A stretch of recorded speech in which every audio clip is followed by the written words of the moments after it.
Did you know that nearly 63% of Americans live paycheck to paycheck and 58% have less than $5,000 in emergency savings?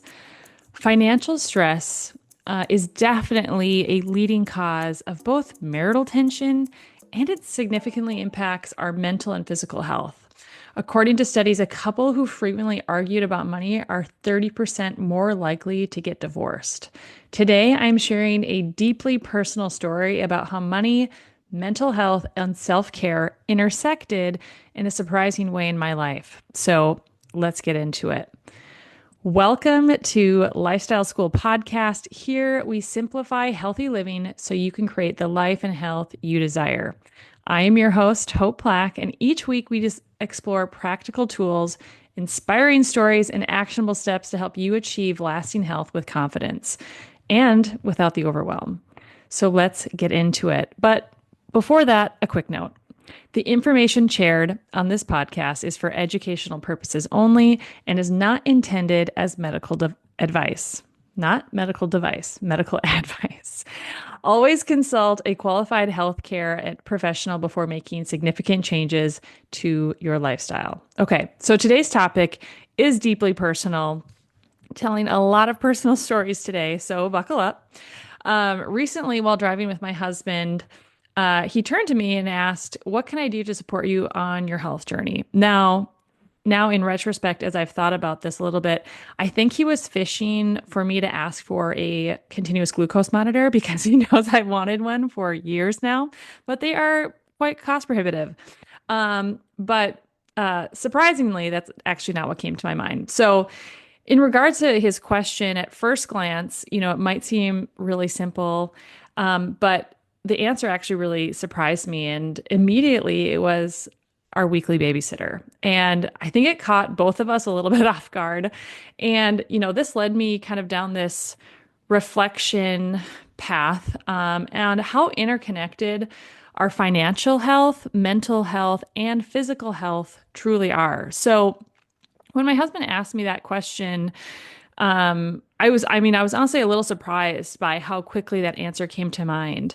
And here's why. So, 2 years ago, to give you some backstory, we moved across the country from Minnesota to California, leaving behind our family and our support system. I was no longer working part time. I was now home 24/7 with our three kids, homeschooling, while my husband was in the most intense part of his medical training, gone what felt like 24/7, even though that wasn't the reality. That transition was extremely overwhelming. I went into it feeling like, oh, I've got this. I'm doing great. I'm on top of things. And that was actually not my experience whatsoever. And, I loved being home with my kids, but the constant demands of at home life with three little kids, I think they were 6, 3, and 1 at the time, left me feeling really empty and many times kind of like I was just like treading water to stay afloat. At my lowest point, I was on a phone call with my dad, and he's also the functional medicine doctor who I worked with 8 years prior to moving out to California. And he gave me some really good, but also humbling advice. And he told me, Hope, you need to go hire a babysitter and you need to take a break for yourself. And I was like, I don't know about that, Dad. At first glance, the thought of getting a babysitter felt like I was admitting failure. And, I wrestled with guilt, asking my husband to increase our childcare budget because honestly, it felt selfish. Like I need to get away from my kids, this, thing that I've always wanted to do, staying home with them. I know it's a privilege, but now I'm asking to for you to pay money for me to get away.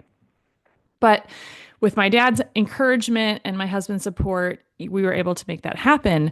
And truly, those few hours each week gave me breathing room that I desperately needed in a very intense season of our life. Thank God it's behind us. I could go for a walk, I could sit at a coffee shop, or I could just go, to a thrift store and, peruse through the aisles and talk to a friend on the phone. It was a truly transformative thing that I did for myself. And, I want to make sure it's clear that this didn't happen by accident. Really, this whole process started 9 years earlier. My husband and I made the decision to combine our finances and follow a strict budget when we first got married. And we were using the Dave Ramsey envelope system. And I'm going to be totally honest and transparent. This was not easy for me. I had grown up with just really poor financial habits. And as a young adult, I was really good at making money, but I was also really good at spending money. And I often found myself shopping impulsively. And that led to a lot of stress because I'd be like, oh my gosh, did I just spend like money I needed for rent because I wasn't doing a budget. And in our early marriage, money was really tight. My husband was in medical school. I was working multiple jobs. We had a baby a year into our marriage. Yeah, he was born on our 1 year anniversary, actually. And full transparency, I would cry during our monthly budget meetings, like every month. For the first year of our marriage, not because my husband was mean or condescending or anything like that. It was just because I was so stressed about money and about like, did I spend too much? Are we doing okay? It was honestly horrible. But over time, I learned the value of discipline and planning. And eventually, that discipline meant that we could prioritize what truly mattered. And in this instance, this was, now 7.5 years down the road, hiring a babysitter, even when our finances were still tight. So I want to dive into the lessons from this story in more detail because first, let's talk about the connection between finances and health. It's no surprise that money is listed as the number one stressor in relationships and marriages. The studies really back this up. I had heard this for many years, but honestly, it was kind of shocking how apparent it was when doing the research for this podcast. Couples who fight about money are significantly more likely to divorce. But beyond the impact of relationships, financial stress affects our physical health and our mental health. And, if you're listening to this, I'm sure you can relate to that on some level. Think about it. How many sleepless nights have you spent worrying about money? How often do you turn to unhealthy coping mechanisms like stress eating or skipping workouts because your mind is consumed by financial worries? And the toll is real. Chronic stress from money problems can lead to insomnia, anxiety, and even in like a worst case scenario, chronic illnesses. Now, let's add some context with some alarming statistics, because I know that's what you're all just craving at this moment. But did you know that nearly 63% of Americans live paycheck to paycheck? I'm going to say that again because I think this is like a really alarming statistic. Did you know that nearly 63% of Americans live paycheck to paycheck? That is stressful. And, if this is you, if you find yourself in this situation, I want you to know like there is absolutely no judgment. You are with over half of the country. And there's nothing to feel guilty about, but if you are on a health journey and you find that you're living paycheck to paycheck, I want to strongly encourage you to take that seriously and start taking control of your finances. And we'll talk about that a little bit more in a minute here. So this includes 45% of people who make over $100,000 a year. So, I just also want to make this point. Just because someone makes a lot of money doesn't mean they have a lot of money in the bank. Usually when people make more money, they spend more money. That was me prior to getting married and getting out of budget. And so, as they say, more money, more problems, or however they say it. That was bad. More money, more problems. We'll just say it normal. But so, um, financial stress isn't just a problem for those with lower incomes. That is really the point I want to make. Even more striking is that 58% of people have less than $5,000 in savings. And A staggering 42% have less than 1,000. So the lack of financial cushion creates a cycle of stress. It makes it harder to prioritize healthy choices like eating nutritious meals or even staying active. So, how can we take control? Well, here are some practical steps that you can take to improve your financial health and reduce stress, which is inevitably going to be a huge benefit to your health. So, number one is you have to adopt a budget. And I say that with so much love as someone who cried at every budget meeting for at least a year. You have to have a budget. I want to see every single person as they go through their health journey, if they're not already there, have a budget because it is going to bring you so much freedom. I know this might sound daunting, but let me tell you about the tool that really helped transform our financial life. And it's this app. And I tell everyone who will listen to me, it's called YNAB, or that stands for You Need a Budget. It's super user friendly app that helps you track your spending, plan for expenses, and stick to your goals. Um, and if you want to talk more about YNAB, there's a ton of great videos on YouTube for it. And if this is something you are interested in, shoot me an email. I would seriously love to talk to you about it. But I want you to get into your head that budgeting isn't restrictive. It's super empowering. And when you know where your money is going, you're in control. And if you're anything like me, you probably like to feel a little bit in control of your life. I'm a little bit of a control freak sometimes.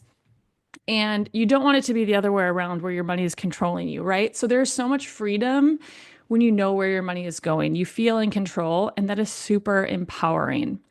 Secondly, you have to educate yourself. So if you're feeling overwhelmed by finances, I highly recommend Dave Ramsey's Financial Peace University.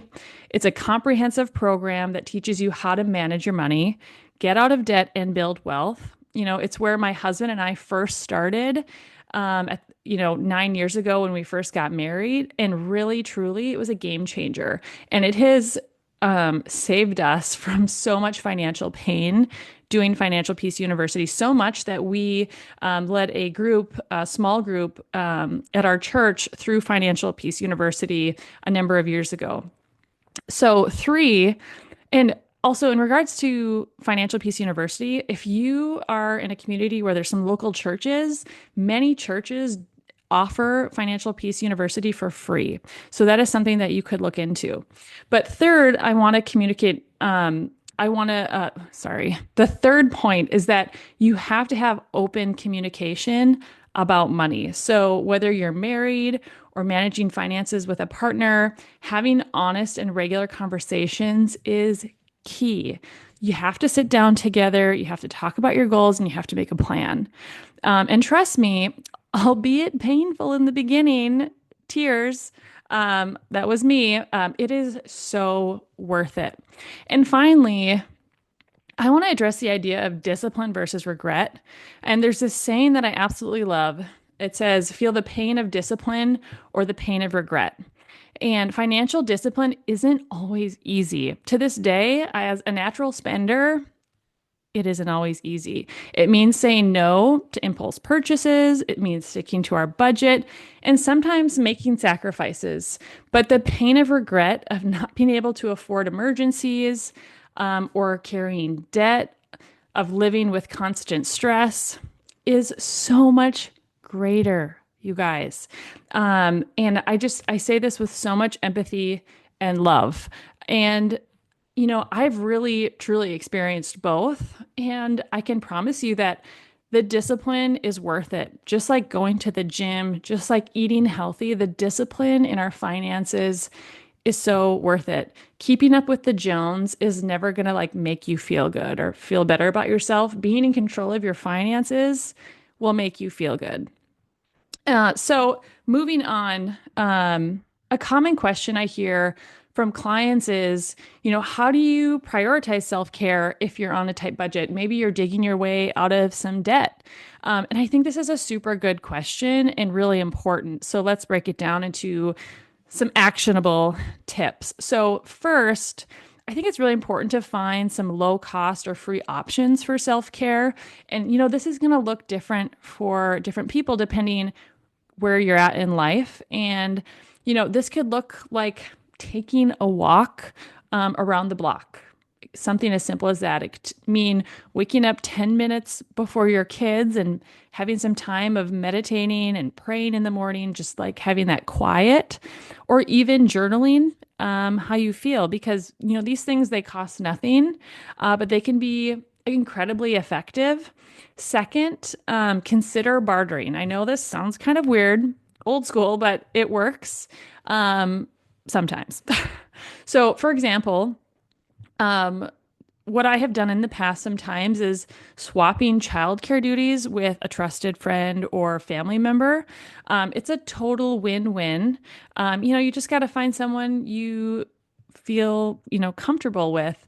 But that could be a huge blessing to both families and figuring out a way that that works. And I know a number of people who do that, and it's been such a benefit to them. And then finally, just really looking at your budget and adjusting it, finding it where can you cut back so that you can have a little bit more room in your budget, whether that's for, a babysitter like me, for many people, that's going to look like, can we cut, our budget for eating out or getting coffee out of the house, things like that. That is something that we looked into when we were first adjusting our budget. And I think it's really important to remember that self-care is an investment. It's not a luxury. So I'm not talking about self-care as in like a $3,000 facial, although that would be nice. But I'm talking about, as a stay-at-home mom, having 4 hours of a week where I'm not being asked for anything. I'm not dealing with anyone whining. I'm not cooking food. I'm not cleaning the house, doing all of those responsibilities, not doing laundry, but I'm just by myself, refilling my cup. And there's nothing to feel guilty about when it comes to prioritizing those basic needs that we all have. So, this week, I really want to challenge you to take a deep dive into your finances. Start by tracking your spending. I believe the YNAB, You Need a Budget app, is $100 for a year. And I will tell you, when we switched to YNAB from the envelope system, it streamlined a lot of things for us, and it saves us hundreds of dollars of every month in overspending because, for I think it was probably at least 8 years, we were pulling cash out every month to put into the envelopes. And, we live in the 21st century. We're ordering things online and then or doing like a Target pickup, and the money didn't get put back into the bank at the right amount, blah, blah, blah. And so, doing the YNAB really helped us lock in our budget. And it also took a lot of stress off of my husband because, we have those once a year expenses like car insurance or whatever that we want to save up for. And every month you can put aside money for those large one time a year expenses, which is just so incredible. So, if you have the money, I think the investment of $100 in that app is 100% worth it. Start by tracking your spending. If you don't have a budget, create one. I mean, even if it's just Excel, which I hate Excel spreadsheets. My husband loves them. But create something free in Excel. Identify one area in your spending where you can cut back and reallocate those funds towards something that supports your well-being. So whether that's buying more whole foods or, maybe and I don't mean Whole Foods, the store, also known as Whole Paycheck. I mean foods that are going to nourish you. Maybe it's a gym membership, maybe it's a babysitter, or maybe it's even a class you've been wanting to take. So whatever it is, it's so important to take that first step. And as we embark on this new year of 2025, there's no better time than now to get in control of your finances. And, remember, being healthy isn't just about food and exercise. It's about aligning all aspects of your life, including finances, to support your health and your happiness. So with that, I just want to thank you so much for tuning in today's episode. episode of Lifestyle School. I hope you found something valuable to take into your journey towards a healthier, more intentional life. And if you enjoyed this episode, I would absolutely love to hear from you. Leave a comment, subscribe to the podcast, and share it with someone who, you could think could benefit from this conversation. And don't forget to follow me on social media at Hope Plack Coaching for more tips and inspiration. If you're ready to take things to the next level, you can join me on my email list for exclusive content and updates. Also, check out my course, Lifestyle School for Weight Loss, where we dive deeper into creating the sustainable, healthy lifestyle that you've been looking for. So with that, thank you again for listening, and I'll see you next time on Lifestyle School, where we build the habits that transform your health and your life.